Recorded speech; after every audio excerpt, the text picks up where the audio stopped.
Billiken fans, welcome back. And welcome back, Peter Hale. It's Zach Miller and Peter Hale.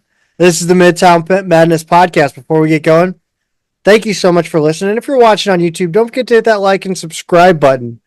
It's season 5 of the Midtown Madness Podcast. And once again, we are brought to you by Two Men in a Garden. Pete, I say it all the time. I watch so many YouTube videos, and I cannot stand the ad reads. Whether or not they are entertaining ad reads or not, it's just always something insane and something that you have. People create a problem and then they solve it for you, right? We don't care about that. That's ridiculous. None of that shit. We're all about Two Men in a Garden salsa. They're local, and their salsa and pickles taste amazing. They've got all the flavors to suit your individual salsa preferences. You can pick up their many products at any local grocery store or online at twomeninagarden.com. If you're particular about your salsa, you better head over there first. Follow them on social media at Two Men Salsa on Instagram and Twitter. Like I said, welcome back, Pete. You let the kids, the inmates run the asylum. The sluts in the Slew Twitter think tank inmates. I did, Zach, but I think you guys filled in capably. You did well. It was as we've already said, you guys took every detour along the way, and anything that popped into your heads, you pursued it. And I think you guys did a nice job. 3 hours, which I'm not going to promise anyone tonight. I would like to promise you that it's not going to go longer than an hour and 45 minutes. Yes, personally speaking, yeah, I'll take that. As much as I enjoy my weekly, we'll call like for the old heads, the weekly telephone call. That's how I describe our relationship. It's weird. We talk on the phone for an hour and 45 minutes about Billiken basketball every week. That's right. Stu Durando, man, this I don't know. Is it a bombshell? I don't know. I mean, with the Post-Dispatch restructuring the way they're doing, Reed laying people off, it seems like a good opportunity or a good time for Stu Durando to move on. Yeah, that's what it sounds like, right? I mean, they're, like you say, restructuring, whatever they want to call it. I mean, this is probably an instance of him taking an early retirement package offer. Yeah. And it sounds like he's not going to be done, like he's going to have more to do, but it's a big deal for SLU fans. I mean, he's been there for 28 years at the St. Louis Post-Dispatch, and 15 of those he spent covering SLU as our beat writer.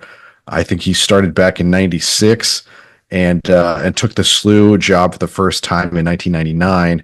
I don't remember the exact timeline that he gave it over to Tom Timmerman for a while, but he did pick it back up again. So altogether, that was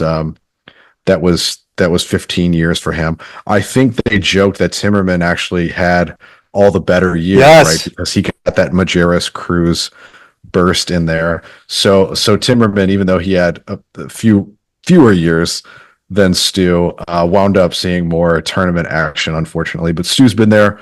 Correlation does not equal causation, right. Unfortunately.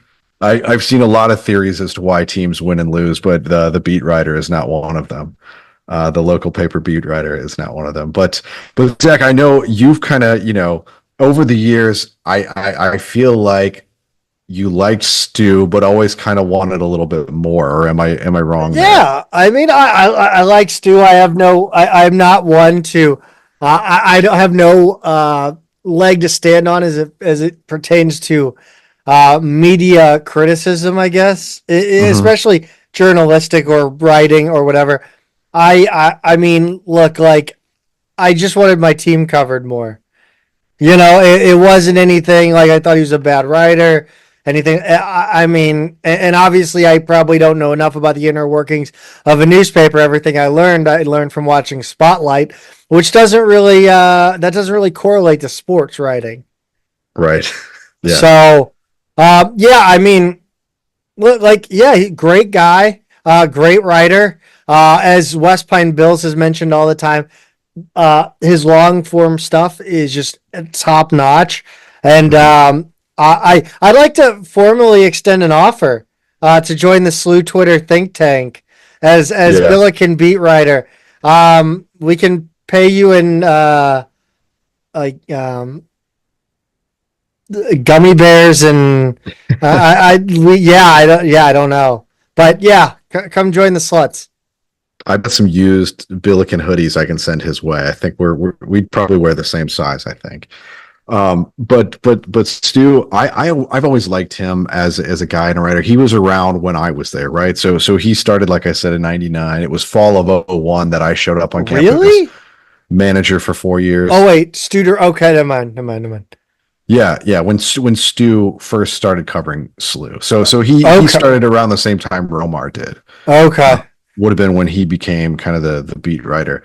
So I overlapped, with some of his early years there, and he's just a really nice guy, and he had such an easygoing personality.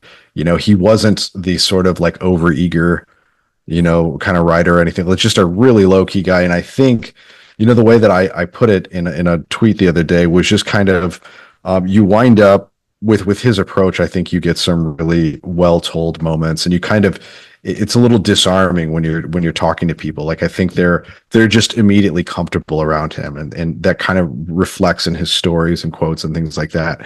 I just think he has a higher skill level as a writer, as an observer, than your typical sports beat writer, right? So I think where I know you and others kind of wanted to hear from him a little bit more. He wasn't like the most up to the minute guy on things. It's definitely just a different approach, right? Like, yeah. I think about Xavier as well, because I'm like local here and everything, and that's the team my wife follows. But they've changed beat writers relatively recently, and their fans have kind of reacted. Like, it's just a totally different approach. They used to have somebody who, back when Twitter did this, but she tweeted so much during a game that her account would be like cut off for 30 minutes. Because she was covering like more than the play-by-play, every little thing. Oh my God. Every little observation. How were you writing your story? Man, I don't know. This was before AI too. Right. She couldn't even fake it. Right. So they have somebody now who's a little bit lower touch, right? Like, so it's just interesting to see every fan base goes through it a little bit as their kind of local beat writer changes every now and again. I think what bothers Billiken fans, and I will say I don't pretend to say I talk for fans, and I don't, but like, I think the one gripe that I've seen a lot is they just don't care. When, of course, you're seeing the Post-Dispatch basically slobber all over Mizzou football. And again, we can have that conversation about the fan base size, the interest in college football versus college basketball. But like, it's not so much the amount of coverage; it's that like the Post-Dispatch writers covering Mizzou are Mizzou journalism grads and have this passion for the Tigers. And I don't know.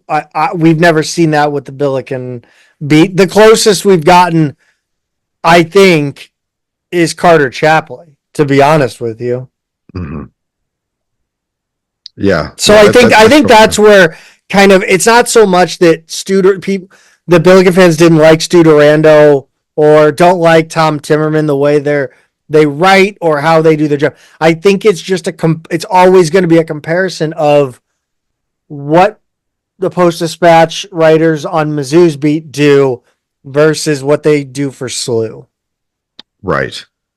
Yeah, and look, it's obviously an industry. I mean, as evidenced by his early retirement, it's an industry that's being squeezed in a lot of different ways, and they're chasing numbers. I totally understand it.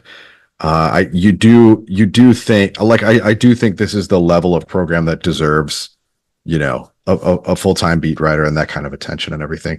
Now, Timmerman, to get back to what's next for SLU, Timmerman has covered City.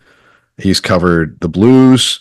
He's been Cardinal. Like, he's been kind of Oh. he's had his hand in a lot of different areas of local sports. How much attention is he going to be able to give SLU? Like, is he coming off another one of his I think he's on. I think he's on. And of course, we should have done research on this. That's my fault too. Well, no, I can just tell you, like, I think Jim Thomas is on the Blues, so no overlap there. I think Timmerman is finishing up St. Louis City, which I include City too, finishing up in the playoffs. Gotcha. So depending on, I mean, and that's, I don't think City 2 is a crazy, like, serious beat. Obviously, he's going to have to cover them in the playoffs, but that would be like a Sunday or Saturday game. Yeah. And, Carter covers FC Cincinnati 2 as well. And it clearly isn't like the number one, assignment for him.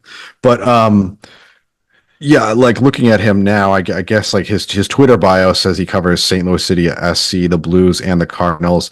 I guess you really are in the off season for two of those three. And is it just that he's just not he's like a secondary guy on the Blues now? Or that feels like it.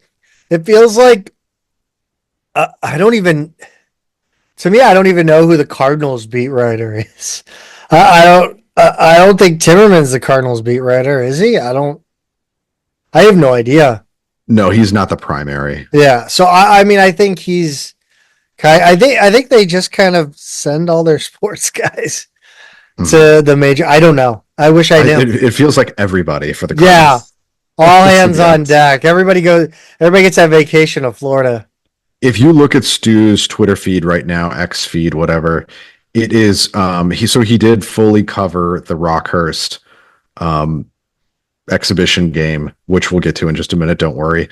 But yes. Other than that, it looks like it's really St. Louis City SC is the primary focus. There's a little bit of Blues and other stuff in there, but really he seems pretty focused on City. So with them kind of wrapping up the season, I imagine that the Blues, the Billikens will be the primary focus for him and not the Blues. Yeah, just from appearances. Yeah. Also, how about Stu Durando just going out on a bang on Twitter on his last game, just doxing the good Wi-Fi password at Chaffetz. I kind of missed that. I missed that. But that is pretty funny. And the cell phones of two looking sports information directors. I did see that he also, his press pass now says free agent. Yes. At Chaffetz, which I really appreciated. I thought that was funny. Unattached. Yeah. Would be But I mean, he hasn't said specifically what he's going to do yet, but it sounds like he does have something in mind, and we'll certainly fill people in on what that is when it comes to it. But I would say in the meantime, like if it looks like Timmerman's Twitter at TomTim TomTimm is the way to go now, and he's going to be covering SLU. So we're covered one way or the other. Before we get into our next topic, which I believe is Rokio tweets ahead of the exhibition game, I do want to mention the thread on Billikens.com about the Shake Shack promo, because I think we just need to inform. We're infotainment here, Peter. Sure. By the way, Shake Shack Manchester Road. They're not taking your ticket for the burgers. Just a heads up, don't do it. Apparently, it's Central West End and Ladue. Also, there was a notice or a note about downloading tickets to the Apple Wallet on older phones. And basically, according to, let's see, who figured this out? It was Billiken 3. He said, when you open the ticket app, turn your iPhone horizontal, and the Apple Wallet icon appears for you to download. I had this issue recently too. So yeah, do that if you're not seeing any option on how to add a ticket to the Apple Wallet. That's for Billiken games, I guess, or Shake Shack promotion. That's for your ticket to the Billiken game and then the Shake Shack promotion. Pete, let's get into these Matt Rocchio tweets. Always, he is. I love that he is at media availability because I think his focus on tweeting out quotes is it's not covered anywhere else. I feel like. Yeah, he definitely seems to have a different angle, a different approach than everybody else covering them for sure. As we know, we've had him on the show before, and he's an X's and O's guys, to his core. But he's also good on these quotes. Nerd. The first one was from Killian Brokoff. He said Brokoff said the style was quote unquote Euro, but different than anything I've ever played, which should make us hard to scout. And then Rocchio added, with Avila out, he got a lot of run at the trigger position and had to make a ton of different reads and decisions. So one silver lining of Robbie, being hurt is that there are younger guys kind of being forced into these roles, if not primarily, then secondarily. But they're all having to go through it maybe a little bit more and maybe with a little more pressure than they would have before, which I thought was pretty cool. Yeah, we mentioned. I think on the last episode, or maybe I mentioned, I don't know who I mentioned with, but Jimerson has to be ecstatic at the thought of, Isaiah Swope taking the pressure off of him as that primary offensive target. Yeah, and he confirmed that when he was talking to Rocchio. He said it definitely takes the pressure off of him as a shooter. He also talked about the difference between scrimmages versus exhibition games because you like playing new teams, but the competition level of scrimmages is also hard to beat, like when they're going at each other. But Jimerson added, the vibe is, quote, probably the highest since I've been here because the Can't imagine why. Yeah. And he said it was because of the hype around the fast-paced system. Hold on. You're telling me, Pete, that you can promise to play fast and then actually do it? Yeah, believe it or not. Wait a minute, hold on. But we have injuries. Robbie's out. Dotzler's out. How are we still playing fast? It's pretty amazing, isn't it, Zach? This was told to me that this was impossible, that you couldn't play fast. I gotta say, with injuries, setting that aside, the lack of excuse making is really refreshing. It is now. Like, say what you will about Jim Cruz, he didn't really do that, and Majerus never made excuses, never. And I always respected that about him, and that could be a little bit exhausting over the last 8 seasons before this one. So. You can play fast even when you've got guys hurt. But getting back to Jimerson, he also described how it's different to go from a point guard heavy system to his to the current system, saying it's more free flowing. And then he said it's more random. It's harder to guard. Spacing is huge. It's pro style spacing. And then he went on to talk about how layups and threes really open things up. So, he loves the system. He seems to be thriving in it so far. It's so nice to hear from your 6th year sharpshooter that he's really kind of loving this. Say it with me, Peter. Spacing is offense, and offense is spacing. That's absolutely right, Zach. That was you got to love the Mondays with Majerus. I love them. Paul Biancardi shares every morning, and that one was fairly recent. I want to say like a month or two ago. I keep waiting for him to reuse one, but there's just so many. Apparently, it's impossible. Oh, he's definitely kind of reused them a little bit, or. Well, I was trying to keep the kayfabe going here, man. If he really dug deep, he probably could. Shirts had a few quotes in here as well. He kind of talked about the spacing is predicated on shooting. Is this like saying the run game opens the pass? More or less. I think that's kind of what he's saying here. And then he also said that spacing is easy early in plays, but maintaining it is what's hard. He talked a lot about the importance of, quote, advantage basketball. So now we're getting into, slightly nerdier stuff there. This is some like I mean, this is some CEO shit. We're having to learn a completely new set of terms. And I think Yes. that's illustrated in his next quote too, because he says the offense is scalable. Scalable is in quotes. That's his word. It Which all means like if this wasn't about Billiken basketball, I might vomit. but he said, but in his words, he's saying it gets better as we go. Normally, when I think of scalable, I'm thinking like a business that's growing and they're just making more of whatever they're making. And you think about like a small brewery or something like that, and a lot of those have scaled up. And as they scale up, sometimes their product falls off because they can't quite capture that magic in their new process or things like that. But if he's saying their offense is scalable and it keeps getting better, I'm just going to have to take his word for it. I'm just saying when he says something, sure, that doesn't actually apply like directly as a definition. He's a genius. He's innovating. When I do it, I get made fun of. This is bullshit. This is bullshit. He has results to back it up. That's true. Floor. He does. He does. You and I don't have anything we can point to. No.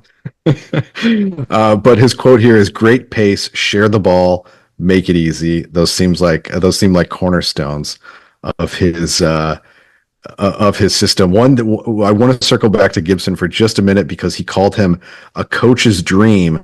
He says he's dependable and works hard. He's still putting in the unrequited work, and that he's got the individual stuff. He wants the team success. It seems like this is Jimerson's self-actualization year, right? Like he's not just chasing individual numbers. It's like he has a real chance to win, to do something special, to boost his own profile as a prospect for professional basketball, wherever that may be. And then lastly, Zach, he added just a quick note about Avila's prognosis. He said it was 3 to 4 weeks from the start. Maryville would be the 3-week mark. Hopefully he gets some limited time in that one and then can play against Santa Clara. But both of those might be a limited basis. So, they're not going to take too many chances with him. No, I get him in for Santa Clara. That's all. Yeah. That's all I could care about. Yeah. I won't be able to watch the exhibition against Maryville, but I would be holding my breath the entire time he's on the floor. I know that much. Yes. Other practice notes, all players were participating in non-contact drills as of Wednesday the 8th, so everybody is quote-unquote conditioning, at least. Mm-hmm. The Billikens will not have team captains. According to Shirts, it's just not something he does. He says he wants shared ownership. So, yeah, I like it. I mean, if it works, it works. If it doesn't, then we can talk shit on it. It's also one of those things like you come into a new program and who do you make the captains, right? Do you give it to your guys, Swope and Avila? Yeah. Do you give it to Jimerson because he's got the seniority and he's there, and give like Hughes or Thames the secondary? So there's also like in this specific season, like if he says it's not a thing he does, fine. But even if you did, this specific season is really tricky to do that. Yeah. It will be interesting in general to see. I really think there's a lot of guys here that I think that the type of personality on this team would allow for that regardless. I think so. I don't think Jimerson would be all, butthurt if Avila and Swope were team captains, for example, and vice versa. It doesn't seem like there's a whole lot of ego out there right now that they just want to win. You ready to overreact, Pete? You know me, Zach. I'm a hot taker to my core. Let's go. This show is nothing but hot takes. Just all hot takes. That is what we've built. We've built our reputation on hot takes. I feel like on this show, we add in all those little siren sound effects. In post production. Yes, you can hear the sizzle, the burning. You can. Yeah. All right. 86-65 win versus Rockhurst on Friday, October 18th. It was well reported earlier this week that Robbie Avila would not be in action in this one, as we mentioned earlier, as he's recovering from the ankle injury suffered at the open practice. Doetzler was also on the bench nursing minor injuries. It's not funny, but what is funny is that I definitely forgot about this and was really bummed when I realized he wasn't playing. I kind of did too, because from the start, I've been thinking about Avila and Casey, and we found out Casey was going to play limited minutes in this one, and he did. but I think 10 minutes is what he was capped at. But yeah, you're right. When Dotzler was out, I kind of forgot that. And unlike you, I was just kind of pulling out the box score every once in a while, because I couldn't actually watch the thing. But yeah, I would have had the exact same feeling had I been in the house. I got to imagine watching the box score and the Rockhurst score specifically blow up early in the game.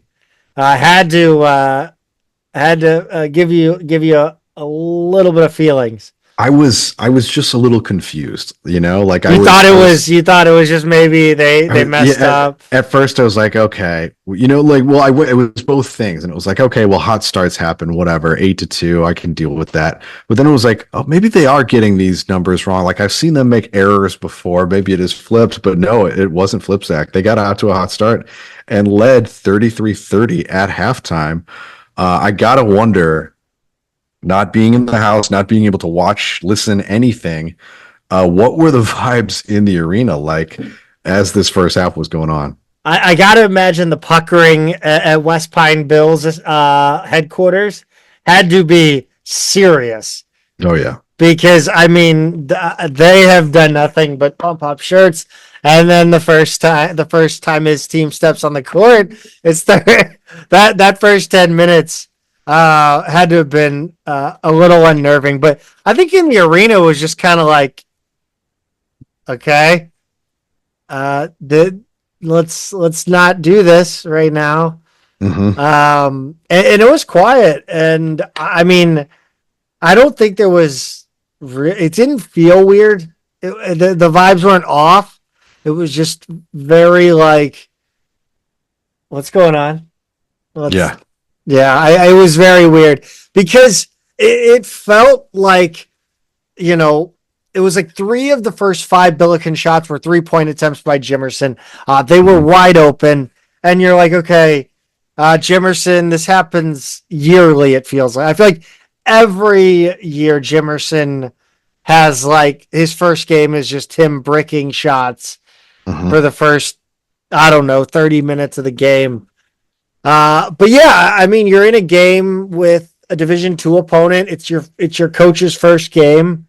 New teammates, I just feel like the pressure is all on you, and it seemed like a lot of players trying to do too much and not even going to the hoop, but kind of trying to make that extra pass.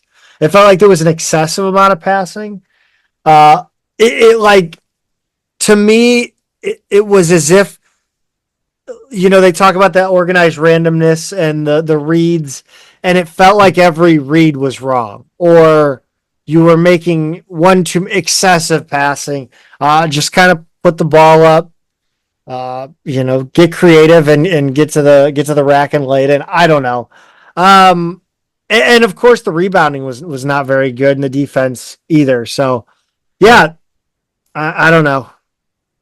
Yeah, well, I mean, luckily they woke up, they got it together, and in the second, it was on the message board. The big talk was, it's so nice to have a team come out at halftime with positive adjustments. Yeah, that's right.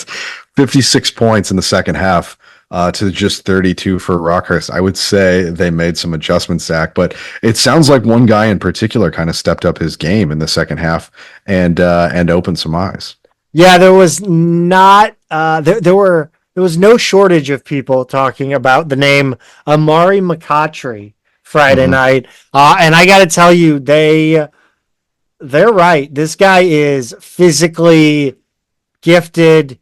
He is big, athletic, skilled. He's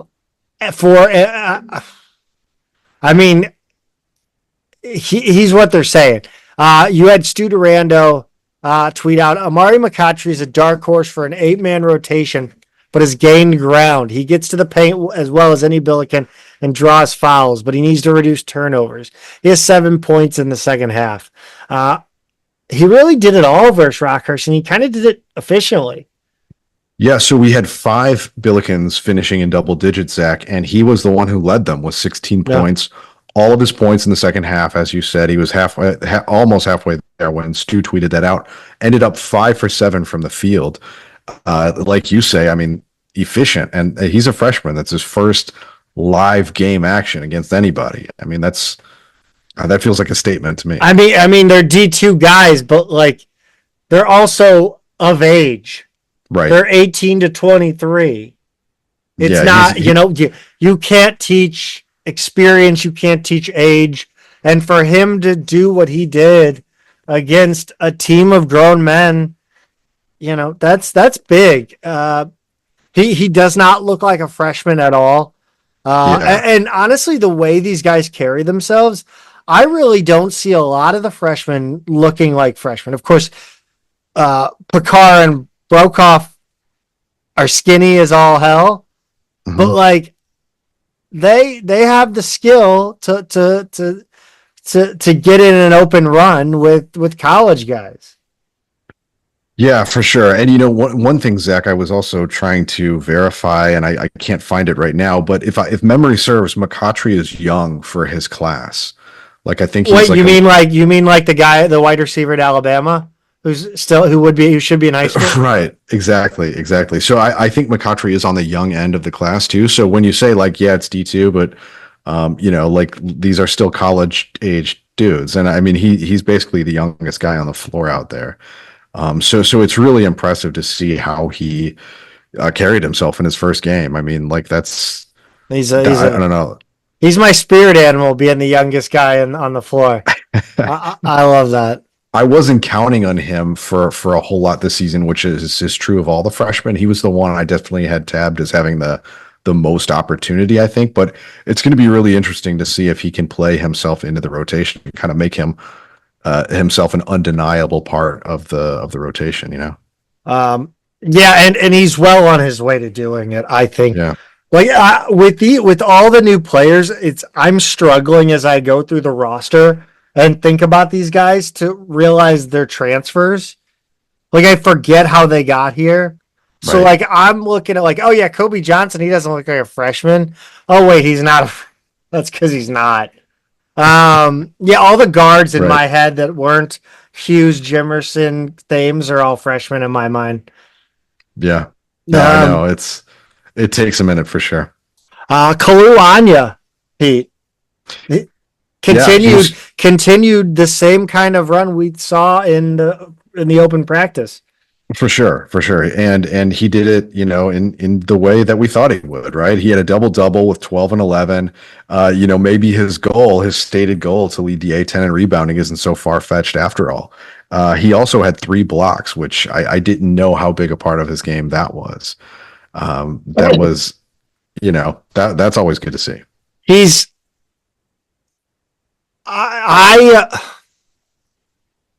I think he's absolutely going to lead the A10 in rebounding. I mean, they had a terrible rebounding first half. Mm-hmm. The Billikens were awful rebounding, and he still put up 11. I see. Like I said, like I tweeted out, this guy is going to be a major player in the A10 this year. He didn't even have the best block of the night. You said he had 3 blocks. He didn't have the best block of the night. I'll tell you who did, Pete. It was our guy Amari McCautry. Yeah. And it was a volleyball roof. 2 hands up on help defense. Yeah. And he just it was so good. Those are my favorite kind of blocks because I know that there's the big swat into the stands that kind of gets all the attention, but it's like, no, we want the ball. Yes. Like possess the ball. And when you go up get it with 2 hands, like you say, volleyball style, that gives you a better chance to actually collect the ball. And even if you don't catch it, you still bring it down into the playing surface. Yeah. Right. Yeah. So that's key. Swope and Jimerson, meanwhile, Zach, 14 points apiece. But I heard mixed things about their games individually. Yeah, I thought Swope was certainly forcing it. Maybe, first game in a new arena, new city, new fans, trying to make a statement there with whether it was trying to score or trying to make the beautiful pass. I think he was forcing both. Some he made a handful of ill-advised drives, I thought. Mhm. Jimerson had a really nice, or not a really nice, a really tough night. Actually, the antithesis of nice. Mhm. He had a tough night from three, except for him breaking the ankles of a Rockhurst defender, staring at him, taking a moment to collect himself, and draining a three. So yeah, Yeah. that was a little hot sauce on the night. Yeah, and that's one of the only highlights we actually got from this game. Shared on social media. We didn't get many. We got that one. We got a really nice dunk from a freshman, as you said, who didn't necessarily look like a freshman in terms of skill level, and that's Max Picard. Threw one down, caught a body. Yeah, It seemed yeah. like everyone on Twitter used that phrase, and then that's what they used in the official highlight on the men's basketball account as well. Caught a body. It was pretty sweet. It's kind of like when you like watch a video on YouTube and then all of a sudden everybody's doing a YouTube video on the same topic and you're like, Yeah, wait a minute, did yeah, you guys play? That's what it was weird. I was like, why is everybody using caught a body? It yeah. seems like that's an interesting because it didn't like you watch that highlight and it doesn't feel like he really it wasn't that physical. No, he just kind of found a gap and got there really quickly. And it helps when you've got such a long stride. And I'm not sure anybody on Rockhurst was expecting this, 6'11" beanpole to put it on the floor like that. And then just in a few steps, all of a sudden, he's going to the rim. I'm right now. I'm mesmerized by Jimerson's crossover on this guy. Yeah. Oh, this poor. Oh, down he goes. Yes. That was the and it was.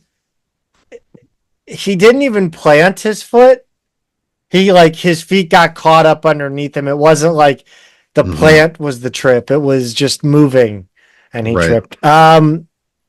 Jimerson, one last note, dude. I mean, the guy is just elite at protecting the ball on his way to the rim, and I don't know how he does it. It's some Steph Curry magic shit, and I don't get it. It's so Yeah. good. Yeah. It's an underrated skill, especially a guy like him who's billed as a shooter. Kobe Johnson finished with 11. Definitely not a freshman. Hmm. Kellen Thames only had 9 points, added 7 rebounds and 3 assists. I think he looked poised in this one, man. I think he looked ready to upgrade his role this season. Yeah, and I put only had 9 points because that was coming out of the five guys who had double digits. But 9 and 7 with 3 assists. If you told me that's what Thames was bringing off the bench, I would absolutely take that in just about any game. So I agree with you. They've been raving about him, and so far, the numbers bear that out. Let's see. Three players had 3 assists each. Pete shared the ball really well in the second half. Thames, Swope, and Johnson all had 3 assists. Based on Jimerson's earlier quote, right, about the point guard heavy offense, we're used to the ball spending a lot of time in a point guard's hands, but it moves around a lot in this offense. So I think we're going to see the assist numbers be pretty spread out, and Yuri Collins' records are going to be safe, I think, Yes. for a pretty long time. I don't see them ever being broken, just for the sheer fact that like he was so ball dominant. Yeah. Yeah, for Uh, sure. the team 3 point shooting didn't look great on paper, Pete. No, it didn't, Zach, but it doesn't take long to figure out that it really just amounted to an off night for Jimerson and Hughes. Those two went a combined 2 for 15. I think Jimerson's only make was the one where he, lost that defender, as you say, Yeah. completely. But one of them went 1 for 7 and the other one went 1 for 8. Take them out, and the rest of the team went 7 for 12. And I don't know of any coach in America who wouldn't take 7 for 12 from your, Is the rest of your Jimerson shooters. washed? Is he washed? Or has the level of coaching forced Jimerson to is he now rushing his threes?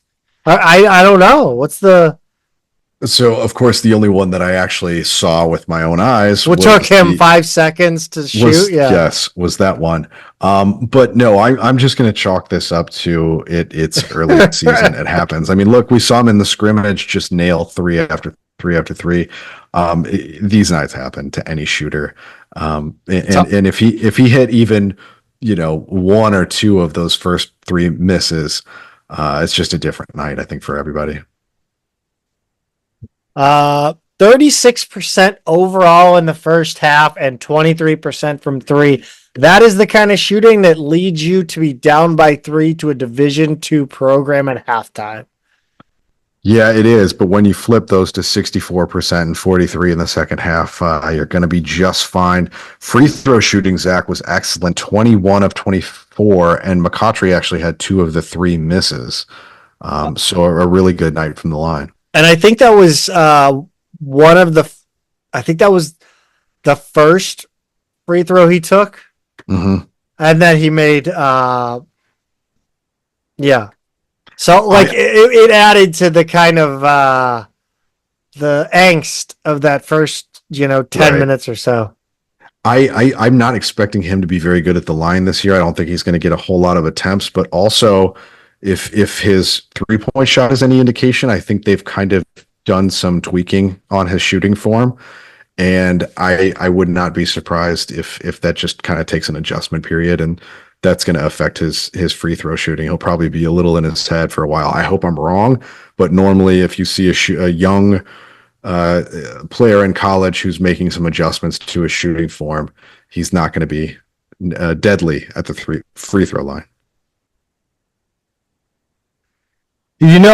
With the excitement of Josh Schertz's first, season, there was a little, concern about certain aspects of Billiken, this iteration of Billiken basketball. And I think those were on display, especially in the first half. Yeah, I think so, Zach. I mean, defense, rebounding, and turnovers are all things that we've kind of been uncertain about, right? And obviously, Rockhurst got way too much too easily in the first half, especially in the early part of the game when they kind of came out and surprised us a little bit. Rebounding, you got to look at just the numbers there. We're pretty poor in the first half. Especially 8 offensive boards overall against any D2 team is not great.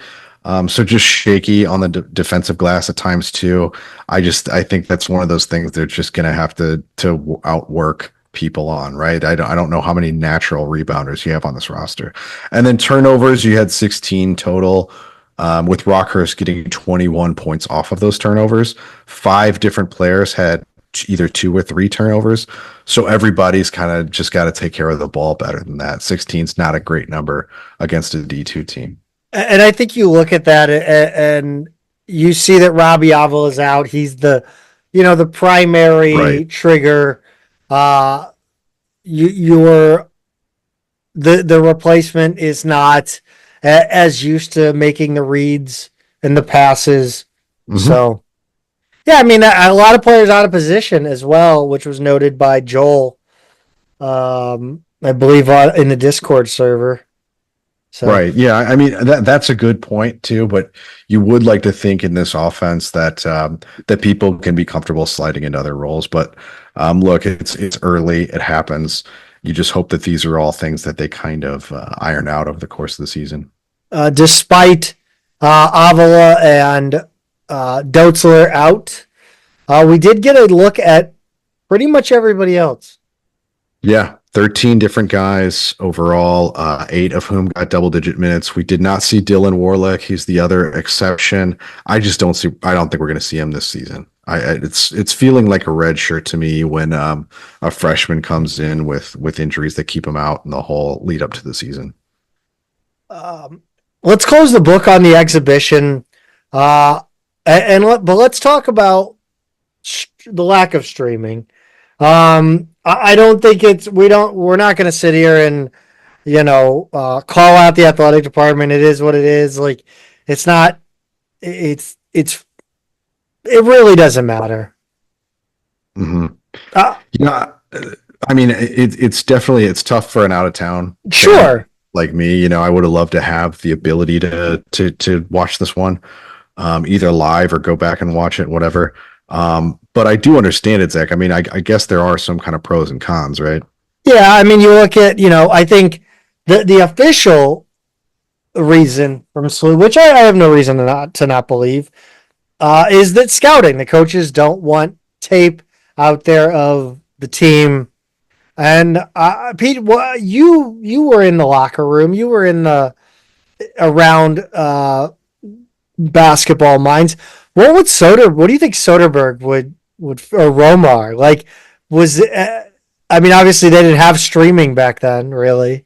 Yeah, I know it's so funny to think that like back then game film was literally a game film. Like we were handing VHS tapes around. I mean that's what it was. It was a VHS tape. College basketball and OAR concerts. I mean, on videotape. And this was the aughts too. I mean, yes, home video at this point was DVDs, but still to get game video and practice video and everything, we were still dealing with VHS and camcorders and the tape and the tape thing. So it was a different era in that regard. But I will say Soderbergh in particular was really not with very limited occasions. He practices were completely closed, and they didn't like it. Like seriously, if somebody was up in the bleachers that they didn't recognize, or if there was anything like that, they'd have us go try sniff it out, figure out what was going on. Pretty rare, but because people didn't just generally wander into West Pine Gym to catch practice, but. Yeah, I imagine they would have kind of taken the same approach to this. I don't know if Romar would have, but Soderbergh definitely would have not wanted these to be available. And I think, I'm thinking back to when we actually did play exhibition games at the time. Streaming wasn't a thing yet, right? Yeah. So these games were not being broadcast, and any tape of it would have had to come from, well, I'm thinking about the opponents at the time too. It was like Athletes in Action and EA Sports All Stars and whatever these cobbled together teams were. They don't care about tape exchange, right? Like that, that's not part of what they're doing necessarily. So I think it just wasn't really a thing. We had our in-house tape, and that was that. Yeah, I think it makes sense. I mean, in the age of, film everywhere, film on every device. Right. I don't know. I think some way, some team's going to get a hold of the tape. It's going to happen. But, if that's the coach's prerogative, it's a result driven industry. If the results are there, then he's got good reason to do it. So, yeah. Another reason, obviously, not stream ticket and concession revenue. Honestly, I don't think anybody was showing up for this thing anyway. Mm-hmm. No, it was a very sparse crowd. It did look like that on the couple highlights. Yeah, I thought there would be more people who were more curious to get a look at this. Yeah. The early stages of this. Maybe we'll get a few more against Maryville, but I don't know. I do appreciate that they said that Robbie was not playing. Like they didn't draw it out to get more people to come check out. Sure. So that's good. I can respect that. Obviously, money, paying announcers to do play-by-play, paying for, people to the production truck, which I guess they do the in-house production, but yeah, I mean, an effort, obviously putting forth, again, it's an exhibition game. If, 2,000 people are going to show up, I don't know. To stream it, I think, like you said, visibility for casual fans. I can't imagine just not having any option to watch a Billiken home game. It's hard. It is hard. It happens every year, though. I do remember this last season as well, being like, why can't I watch this? But, I understand. I just very selfishly, I would like to. Yeah. Also, I think a dress rehearsal, I think that would be that's a good kind of reason to stream. Do everything exactly how you're going to do it on a regular season game day so that you're ready. But again, that's not, what they decided, and that's fine. I think they could obviously do that dress rehearsal without actually streaming it. So, Right. what's up next for the men's basketball team, Pete?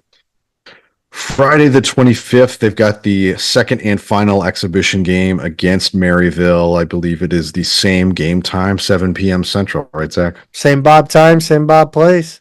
Yeah, another Friday night one as well.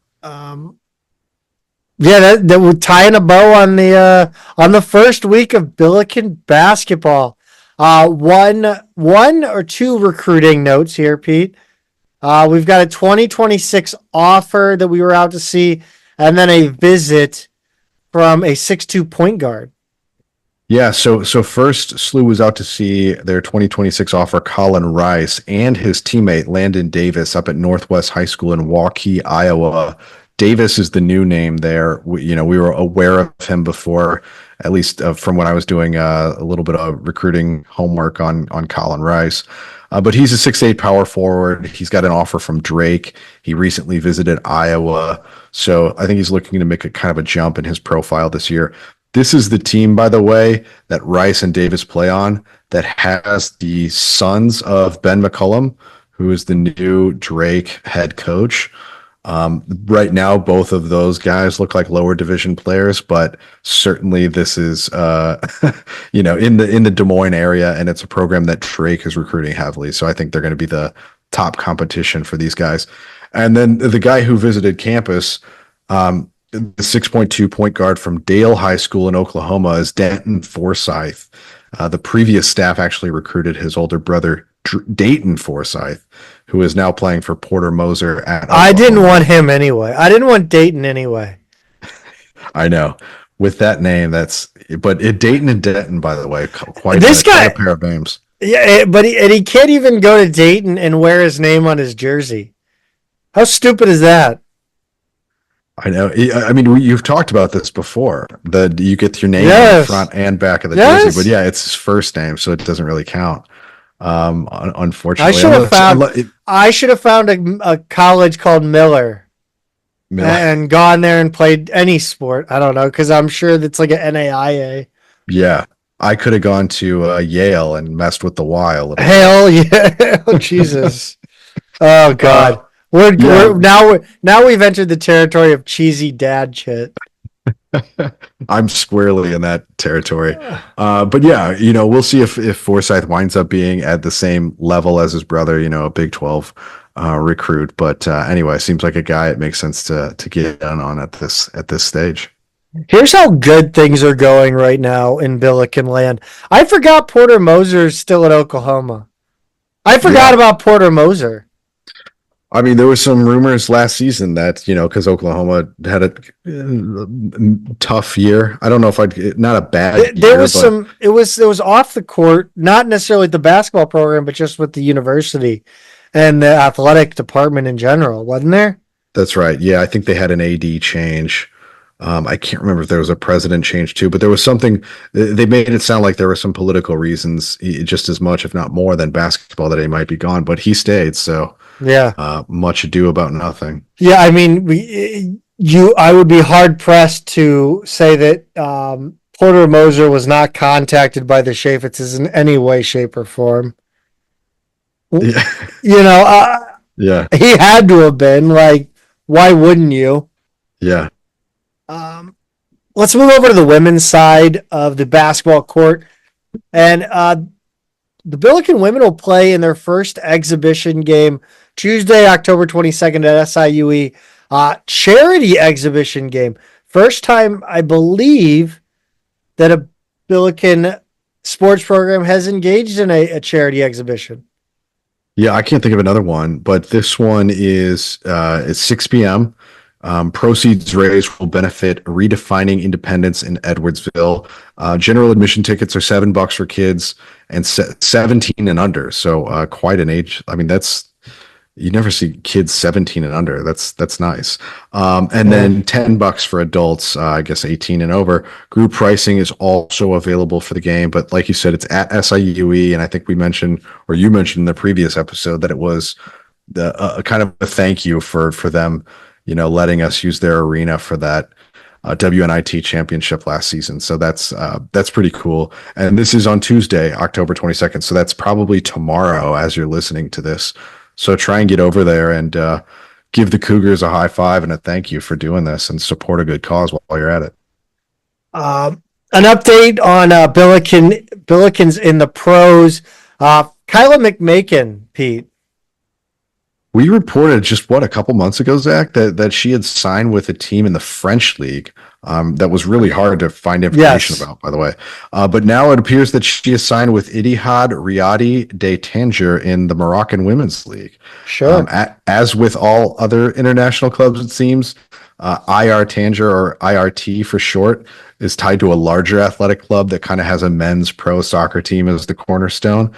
I thought that said Etihad, by the way. Totally. Yeah, I know. Confused. And it was Ittihad, so an I instead of an E at the beginning, but otherwise spelled the same. And it is in Tangier or Tangiers. I think both of those are technically acceptable names to the city in Morocco.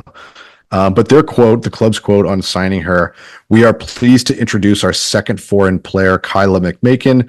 This signing comes as part of the team's efforts to elevate its performance and compete strongly in the national championship and the Throne Cup," which I love the name Throne Cup.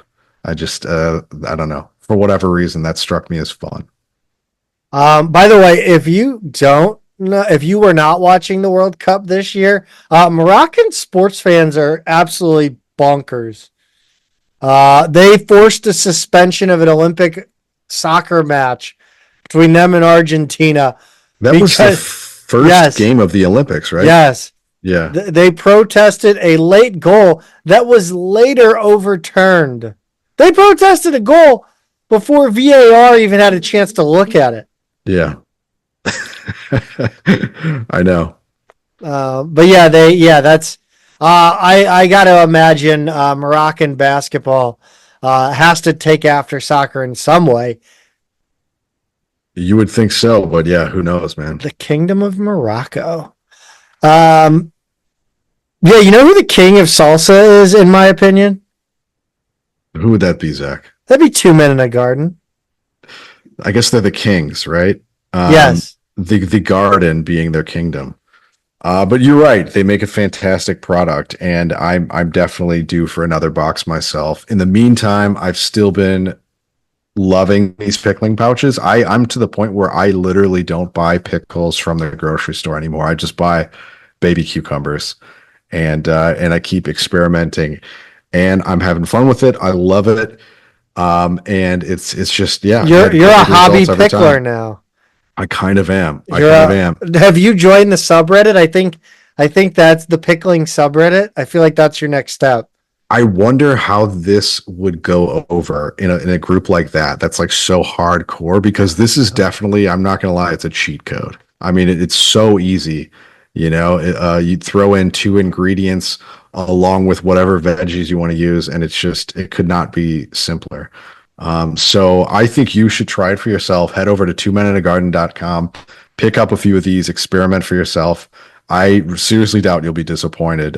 If you're like me, you'll have great results, and you won't need to buy jarred pickles anymore. So once again, twomeninagarden.com. One half of the Billiken soccer program did not disappoint this week, and that was the women, Pete. Yeah, they got some good results this week, which I think they needed. They were not ranked in either of the main polls. They did receive a couple votes in the United Soccer Coaches poll. The RPI was up to 36 through the 17th, so they're in pretty good shape on the RPI side of things. But the first one, Zach, was a 2-0 win at Richmond on Thursday the 17th. And I think this one, it was... You see 2-0 and you don't think it was quite a dominant performance, right? But it really was. Yeah, I mean, the Billikens grabbed 2 goals early and kind of settled in with substitutes the rest of the way. And it's hard to blame the Billikens because, as noted on the broadcast, Richmond has not scored a goal on the Billiken women in a decade. Mm-hmm. That's pretty staggering. I mean, I realize Richmond is not a good soccer program, but at some point you throw the ball into the penalty area in a decade and it just kind of finds its way into the net, right? Yeah, that's essentially Katie Shields' entire coaching tenure, and it's interesting, Zach, because like it's not like in her first 3 or 4 years they were the force that we know them as. In the They were past bad at one of 6 or those 7 years. years, right? So, so you would think that Richmond would have had some cracks at them early on, before SLU became the wagon that it is now. So it's almost, yeah, it's hard to fathom going in an entire decade without scoring against a conference opponent. 2 goals within the first 5 minutes of the game. Hope Kim in the 3rd minute, assisted by Lindsay Heckel and Katie Hauk. Gaby in the 5th minute, assisted by Hannah Sawyer. 20 Billikens played in this one. One of those Billikens only got 15 minutes. Pete? Yeah, Emily Gaby, after she scored that brace, didn't come back into the game, Zach. Well, actually, I mean, 15 minutes, she scored early, so I guess she did play about 10 minutes after her goal, but yeah, didn't play after that. Plenty of subs from there on out. By the way, if you think that's a lot, I believe Richmond played 24 players. Oh, wow. Yeah, 22 or 24. I know it was an even digit above SLU. This was Emily Percelli's 100th game and start as a Billiken. Of course, she was celebrated by the announcer calling her Puricelli the entire game. It's a tough name, but you'd like to think there's a pronunciation guide that these guys get ahead of the game. I'm not gonna lie, of the broadcast though, this was like one of the good ones. Mm. What was the game? Oh, was it Duquesne that I had to like absolutely just turn off. Yeah, that was a tough one. But yeah, she and Sophia Stram in this one were the only 2 players to log 90 minutes. Obviously one is a little more physically demanding, right, than the other. Pete, run us down the stats in this one. You remember when you get in did you ever get in trouble in grade school and have to write on the board a bunch of times or write on paper like a bunch of did you ever do that? Sure. And like at one point someone taught you the trick of writing I all the way down the page. It's like this, but with zeros, and it's under Richmond. Yeah, shots were 20-0. Shots on goal were 12-0. Corners 9-0. And offsides, SLU was called 6 to Richmond's 1. Fouls, Richmond did have 12 to SLU's 5. Zach, given this box score and how lopsided it is, do we need to wring our hands at all and ask why SLU is still struggling to generate more goals out of so many opportunities? Or do we just chalk this one up to a lot of reserves playing a lot more minutes, starters playing less, and so SLU's got less experience and more kind of new combinations out there, that kind of thing? I think if that first goal would not have been on a corner kick, I feel like if they would have like not once again missed on 9 corners, I think you have an issue there. But I mean, again, Richmond's bad. They get off the schneid from corners. I don't know. I would, of course, I want them to score more than 2 times on 12 shots. Yeah. That's I think the one ratio that bothers me a little bit is because Richmond seemed pretty hopeless in this game, but it feels like a game that could have been 4 or 5-0, pretty easily. It feels like Richmond just decided they were just gonna hunker down, and SLU was like, "Okay, 2-0, okay, fine. I guess you're just playing to stop the bleeding, like sticking your finger in a dike." What? Well, I mean, I guess if you're Richmond, if you start going for it, you open the field up a little bit. Do you worry about this one? I mean, 10-0, does it matter? Yeah. I don't know. I mean, like if I'm that other coach, I'm trying to get on the score sheet more than I'm trying to just It's true. limit the damage. Yeah, But I mean, look, if you can, I feel like you lose 5-0 to SLU, 6-0 to SLU. It doesn't look as bad as if like if you get a goal in there, if you let SLU score 5 and you score 1 against SLU, like I think that looks better than like a 3-0 loss. I think that looks the same. right, At least go for the goal. You sure. know? I don't know. Oh well. How about this 4-1 win at LaSalle Sunday the 20th? Not streamed. Very cool.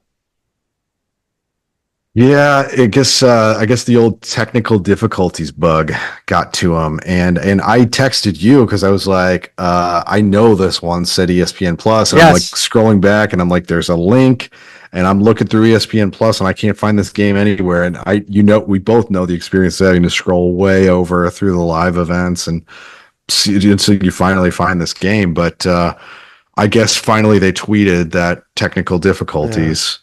This game would not be streamed, and that's pretty frustrating because I was ready to watch this one. Which late night host did the top 10? Was that Leno or was that Letterman?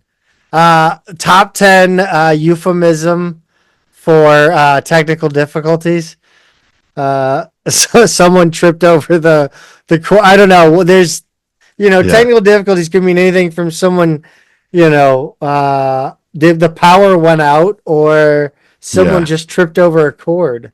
Right. One of my favorite ongoing gags in The Simpsons was the technical difficulty screen on whether it was Krusty or the news or anything like that, and they would have like a puppy pulling the plug out of out of a socket, or there would be like a drunken cameraman. Whatever the screen was like an extra joke. I always appreciated. So my mind always goes to that when I see the phrase technical difficulties, and I'm imagining like just the one guy at LaSalle who knows how to do it, just like passed out in his chair or something. He had too much fun the night before. Yeah, exactly. Audrey Smith scored in the 24th minute, her third of the season, assisted by Hannah Sawyer. Hauk, her first of the season in the 45th minute, assisted by Kagan Leonard. Pete, LaSalle got one back in the 51st minute. Haley Shree, unassisted. That seemed to wake the Billikens up a little bit. Yeah, it did, but they didn't get their next two goals until pretty late. 87th minute, Hannah Sawyer, assisted by Elise Lay, and then 88th minute, Lindsay Heckel closed it out at 4-1. So it took a little while, but certainly things tilted back their way in the second half. Shots, Zach, were SLU 12, LaSalle 10, so not quite the dominant performance we saw last time. Shots on goal were 9-6, corners were 4-2, and then fouls, SLU had 14 to LaSalle's 8. But one thing we noticed about the box score here, Zach, is Emily Gaby and Hannah Larson did not play in the game. I haven't really heard anything about either of their statuses. I imagine, they're traveling back tonight. So, not having like the dedicated beat writer that men's basketball has or anything like that. You just don't. I'm pitching Coach's show. I've pitched it. I don't know if they'll take us up on that. No, absolutely. They will not. They will not. But yeah, nonetheless, hopefully there's nothing major going on there, but we'll obviously update people as soon as we know anything. But Zach, as we head into the home stretch here, they've got a couple more games coming up. Yeah, the home regular season finale on Thursday, the 24th, and then Sunday, the 27th, which will be the presumptive regular season A10 championship game. Yeah. Yeah, it will. Looking at the standings right now, as I said, Dayton and St. Louis are 1-2, with Dayton coming in at 7-1, Billikens 6-0-2. A little bit further down, you have Fordham and UMass with Loyola Chicago sitting in 5th. St. Joseph's, VCU, Davidson, Rhode Island, LaSalle, Duquesne, George Washington, George Mason, Richmond, and Bonaventure. That's a lot of teams. That feels like a lot of teams. It feels like it's more than normal. Like Is women's soccer the one sport that the A10 has every member besides basketball? Yeah, they do have every program represented in this one. So yeah, you are seeing this correctly. I just had a moment there. Sorry. The good news for SLU is George Mason's not very good, and that's who they get on Thursday before that really tough road game at Dayton that you absolutely need to win if you want that number one overall seed. I mean, you're right. It's basically winner take all in that game. Yeah. Doing it points wise, Dayton being 7-1, SLU being 6-0-2. It means SLU is just 1 point behind Dayton right now. So Dayton's either got to drop points midweek or SLU just has to beat them. I love it. It comes down to the Arch Baron Cup. That's right. It really does. Kind of messed up that and honestly, this is on the line. This is the toughest test for the Billikens' unbeaten streak in conference. Yeah, for sure. And a tie would be a pretty unsatisfying way to go out. Yes. You know, like I guess if Dayton were to lose or tie midweek and SLU win, I think a tie would still mean SLU gets first place. But I know they want to beat Dayton. Yes. I want to beat Dayton. Oh, absolutely. The women's team got a new commitment, 2026 of Hannah Lee Allen of Glenbard West High School in Chicago, in the Chicago area. She plays for Eclipse Select SC. Pete, on the men's soccer side, by the way, wearing that Series 6 Billiken soccer shirt. It is nice. I've washed it once, and I am scared every time I wash shirts, dude, that they're not going to come out the same. And it does. It's just it maybe shrunk a little bit, but still fits right. Is that a large or a medium? This is a large. Yes, definitely size up. Yeah. Okay. If that's a large on you, then I'm definitely gonna not dry mine. I'll put it that way. Pete, run us through this disappointing. Well, it's a disappointing week.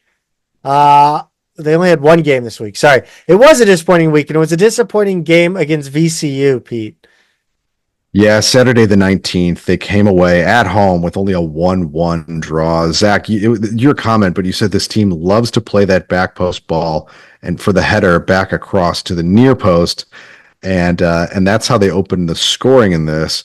14th minute, Luis Lara on that exact play from Matthew Roble and Seth Anderson.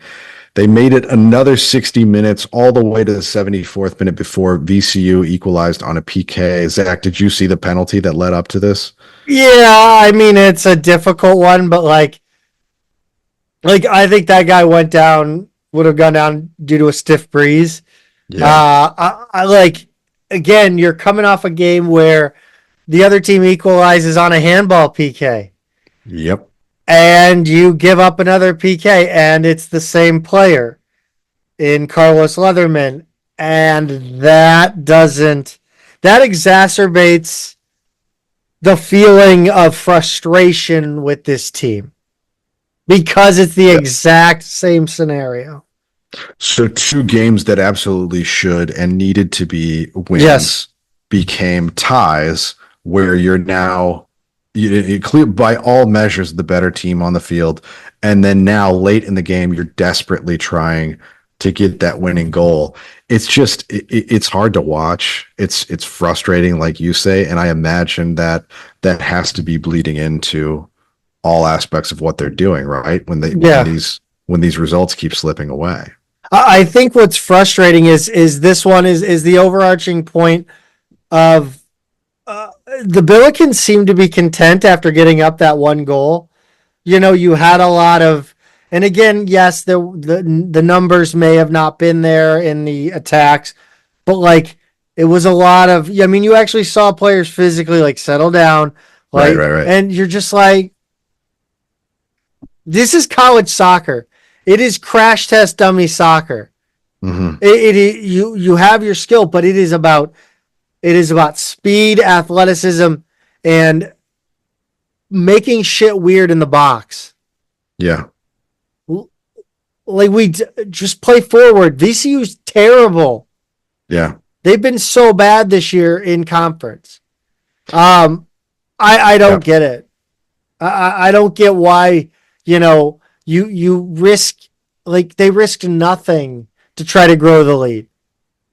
It felt like a few times, like I said, they could have pushed in transition for a goal, and I mean, they just play it back and knock it around. They play way too. I mean, this was one of the issues I had against what was it, Fordham, that game that got away from them, because they've got a 1 or 2 goal lead and play like it's insurmountable. Like they have all the time in the world, and it's just like, no, go get another goal or two. Like, what are you doing? You're the better team. You've got more skill at just about every position. What are you doing? Like you say, just don't make things overcomplicated, and they do. Shots were 16-4. Didn't always feel like it. Shots on goal were 6-2 in SLU's favor. Corners 10-1. SLU offsides 4 times to VCU's 1. Fouls were just about even, 15-14. But you said it already, Zach. The overarching point of this game is just being content, getting up a goal, and then not taking any risks. And it's just, man, it's frustrating to watch. And I'll say that's where that team backstopped by Schulte really was able to. They had Schulte back there, so they could push numbers up, because you knew Schulte was nails. Obviously, Abenel is not Patrick Schulte, but I do think you have to trust your goalie to patrol his area. He's good enough. He's good enough to where they don't have to play conservative. Yeah, right. So I just, again, I want to see your Billiken soccer. You are the blue blood. Mm-hmm. Go like it. Go run, go clown on people. Who cares? Like, not, obviously don't throw everybody at it, but like, try to step on the neck. Just go for the kill shot. It's kind of the stuff. Oh God, I'm going to do it. I've been avoiding this because I told people the comparison is crazy.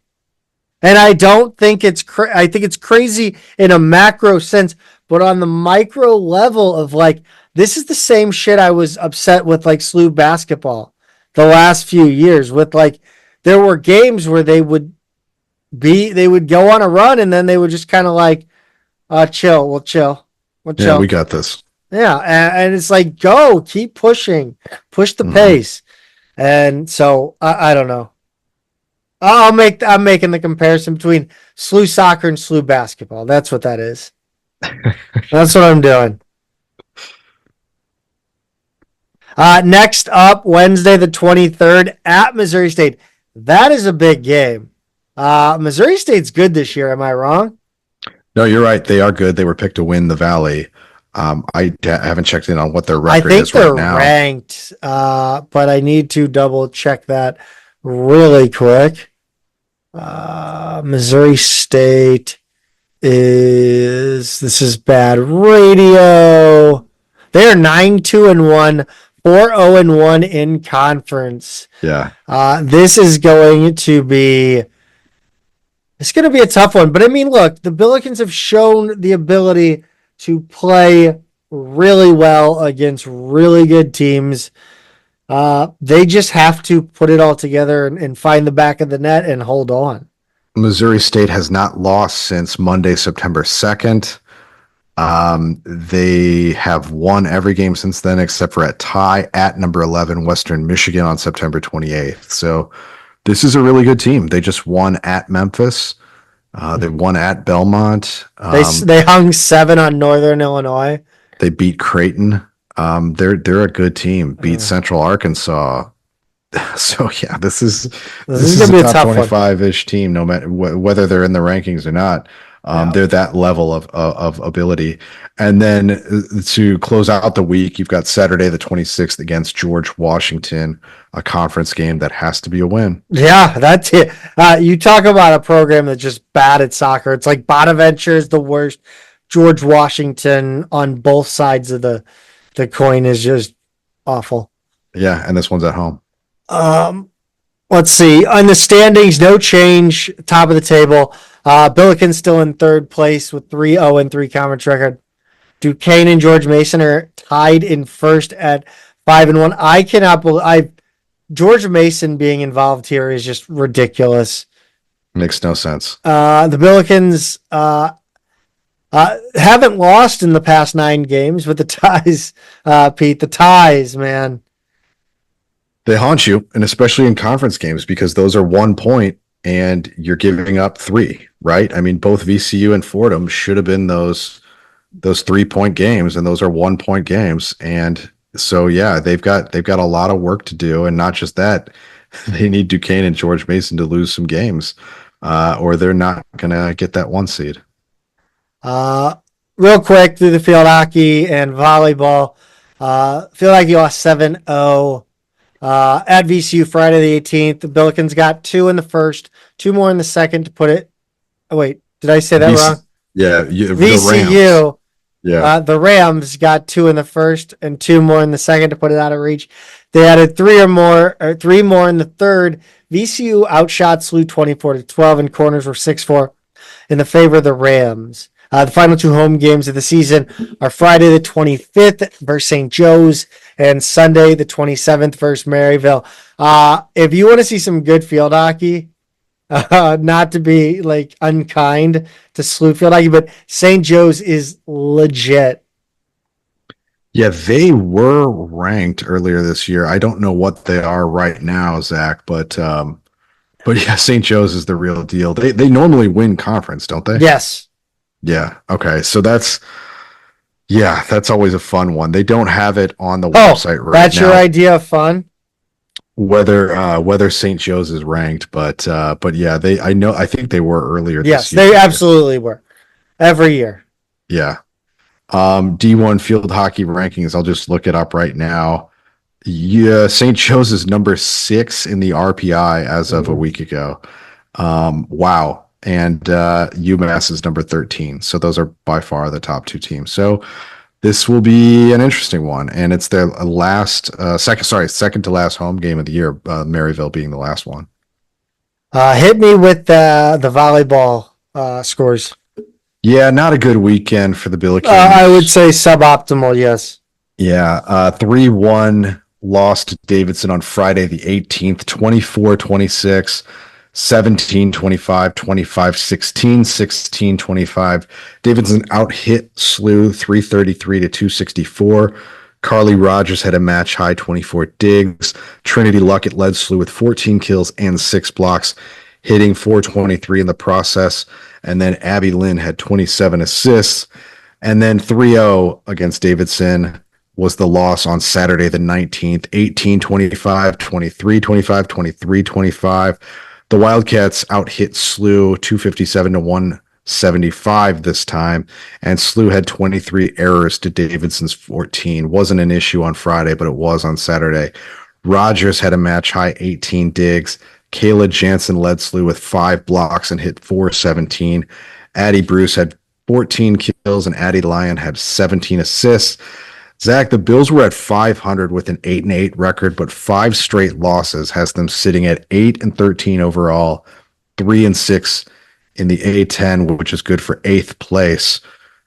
Friday and Saturday they'll be at Rhode Island, and they've got to get this thing turned around. Yeah, I have no idea what I that's losing 3-0 to Davidson is odd. Yeah, not great. Okay. We'll revisit this. Friday and Saturday, like you said, Rhode Island.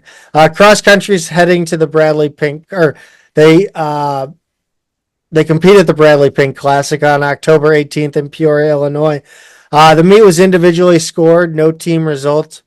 Emily Morden was the first Billiken across the line on the women's side with a time of 21:11.99 in the 6K, good for 38th overall.